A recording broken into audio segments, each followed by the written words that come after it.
os trabalhadores da última hora.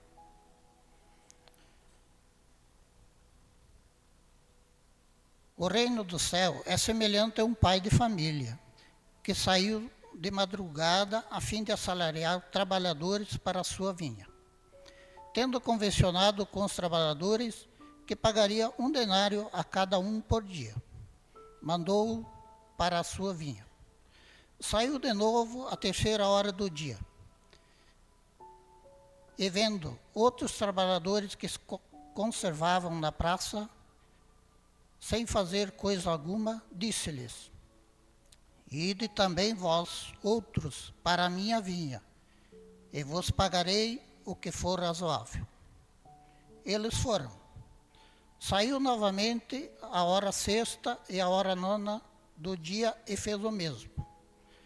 Saindo mais uma vez, na hora 1ª, encontrou ainda outros que estavam desocupados, aos quais disse: Por que permaneceis aí o dia inteiro sem trabalhar? E disseram eles: Que ninguém nos assalariou. Ele então lhes disse: Ide vós também para a minha vinha. Ao cair da tarde, disse o dono da vinha, aquele que cuidava dos seus negócios: Chama os trabalhadores e paga-lhe, começando pelos últimos e indo até os primeiros. Aproximando-se, então, os que só a 1/10 hora havia chegado, receberam 1/10 cada um. Vindo ao seu turno, os que tinham sido encontrados em primeiro lugar, julgaram que iam receber mais, porém receberam apenas 1 denário cada um. Recebendo-o, queixaram-se ao pai de família, dizendo: Estes últimos trabalharam apenas 1 hora, e lhes dá tanto quanto a nós, que suportamos o peso do dia e do calor. Mas, respondendo, disse o dono da vinha a um deles: Meu amigo, não te causo dano algum. Não convencionaste comigo receber 1 denário pelo seu dia? Toma o que te pertence e vai-te. Apraz-me a mim dar a este último tanto quanto a ti. Não me é então lícito fazer o que quero. Tem mau olho, porque sou bom. Assim, os últimos serão os primeiros, e os primeiros serão os últimos, porque muitos são os chamados e poucos os escolhidos. São Mateus, capítulo 20, de 1 a 16.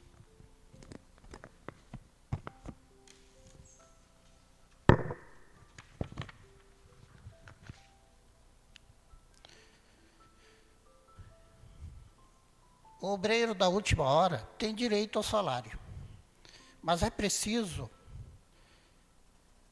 que a sua vontade o haja conservado à disposição daquele que tinha de empregar, que esteja no local aguardando o empregador. Somos todos obreiros da última hora. Bem orgulhosos seriam aqueles que dissessem: Comecei o trabalho ao alvorecer do dia, e só o terminei ao anoitecer. Todos viestes quando fosse chamados. Um pouco mais cedo, outros um pouco mais tarde. Para a encarnação, cujos grilhões arrastaste, há quantos séculos o Senhor vos chama para a sua vinha? Empregai bem a hora que vos resta, e não esqueçais nunca que a vossa existência, por longa que vos pareça, mas não é do que um instante furtivo na imensidade dos tempos que formam para vós a eternidade. Então, irmãos, nós todos seremos chamados, um pouco mais cedo ou um pouco mais tarde. Mas Deus, há quantos séculos, há quantas encarnações, Ele já nos chama para a sua obra.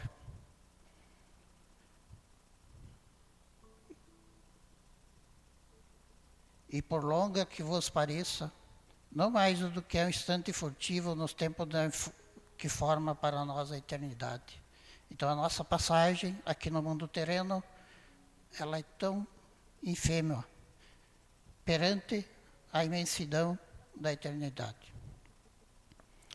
Jesus, mediante pregações, muitas vezes por parábolas, ministrou ensinamentos morais a um povo rude, ainda incapaz de assimilar as grandes verdades da vida, em toda a sua pureza. Sob o véu da alegoria, jazem retumbantes ensinamentos, cada qual extrai a lição compatível com seu estado evolutivo. Mas a essência sempre consiste na necessidade de uma vida honesta, fraterna e acessível para todos. Então, cada qual extrai para si a lição compatível com o estado evolutivo espiritual. Uma vida honesta, fraterna e acessível torna-se mais acessível à nossa evolução. À medida que a criatura cresce em compreensão, ela percebe novos desdobramentos em uma mesma passagem. Um dos enfoques possíveis é comparar trabalhadores com todos os envolvidos na reforma moral da humanidade.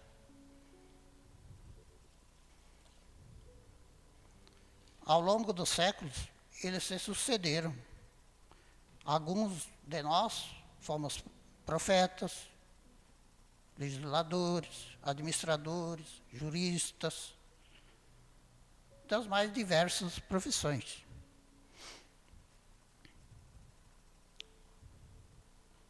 No princípio, as criaturas eram bastante refratárias aos ensinamentos. Com o passar do século, foram se tornando mais receptivas e maleáveis. Hoje, as leis civis implementadas por Moisés parecem bastante severas. Por exemplo, a regra do olho por olho soa intolerante aos ouvidos dos homens modernos, mas para a época foi uma grande e importante inovação.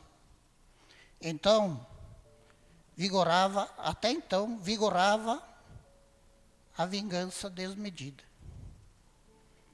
A proporcionalidade da represália representou um avanço moral.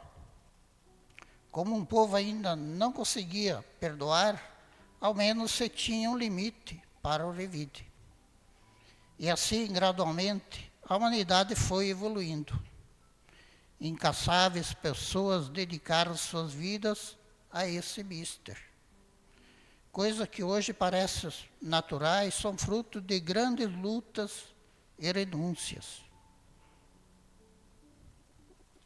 Pode-se dizer que os reformistas dos primeiros tempos trabalhavam na base do edifício. Hoje, com a evolução, já se atua na cumieira. Notícias sobre atos cruéis e desonestos chocam, pois no íntimo a maioria da população deseja outras vivências.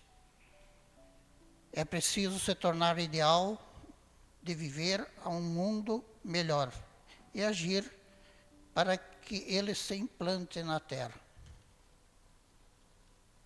Urge que os homens de bem mostrem a força de seu caráter e ocupem espaço. E é necessário que as crianças sejam educadas para amar o trabalho e a honestidade e viver fraternamente. Mas, mais do que apenas belos discursos, são necessários exemplos.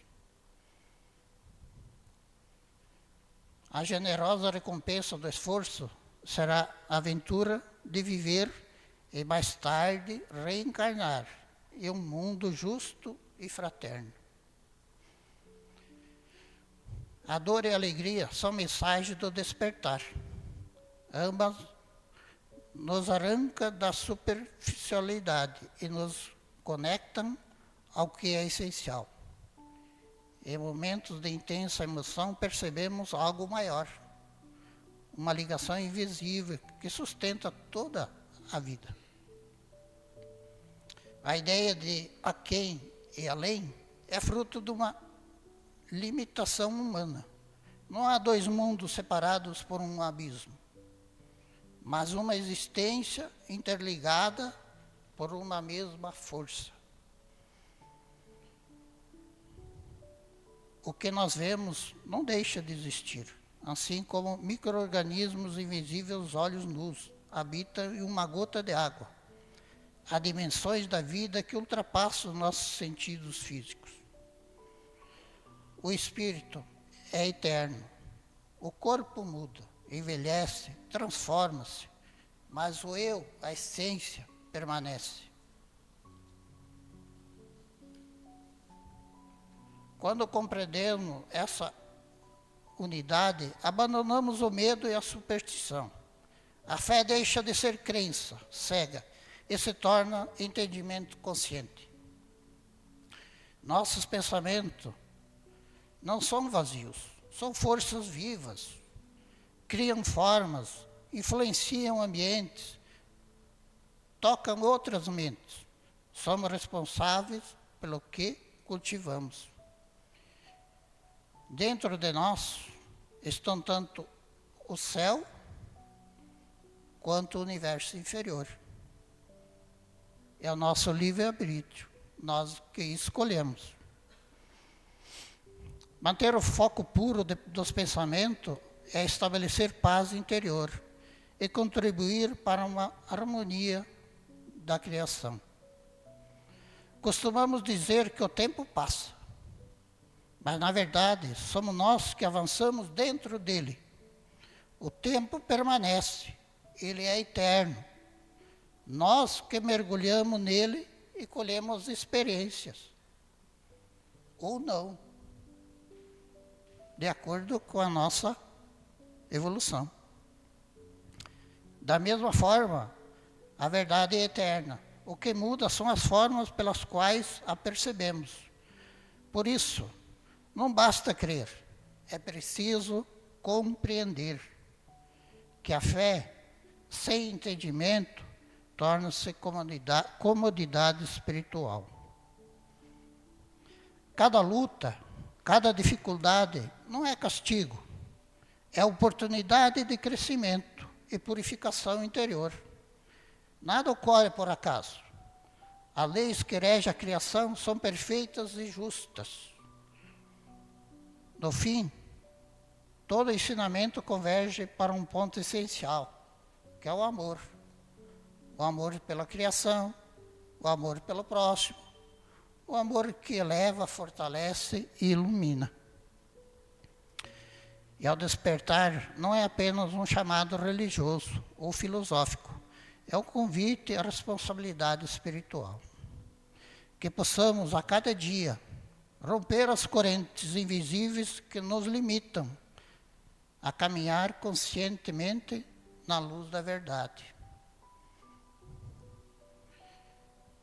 Nesta noite, Deus nos conclama: pare de lutar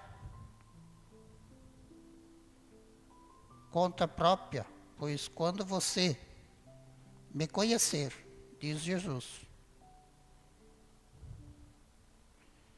e me amar, você vai desejar estar constante contato comigo e com a minha divina presença. Pare de lutar por conta própria, pois quando você me reconhecer e me amar, você vai desejar estar em constante contato comigo e com a minha divina presença. E ainda diz ele: entregue seu fardo a mim, e eu vos aliviarei.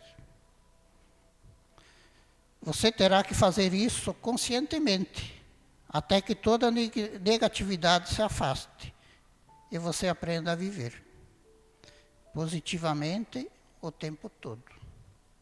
Talvez seja um grande esforço no começo, mas gradualmente se tornará tão natural quanto respirar. Finalizando, nós não sabemos como será o amanhã. Então, se tivermos um pouco de consciência hoje, não esperaremos o futuro para evoluir. Nunca saberemos o que a próxima encarnação nos trará. Por isso, não leve pendência desta reencarnação. Do contrário, você terá de voltar para resolver. Muito obrigado. Gratidão.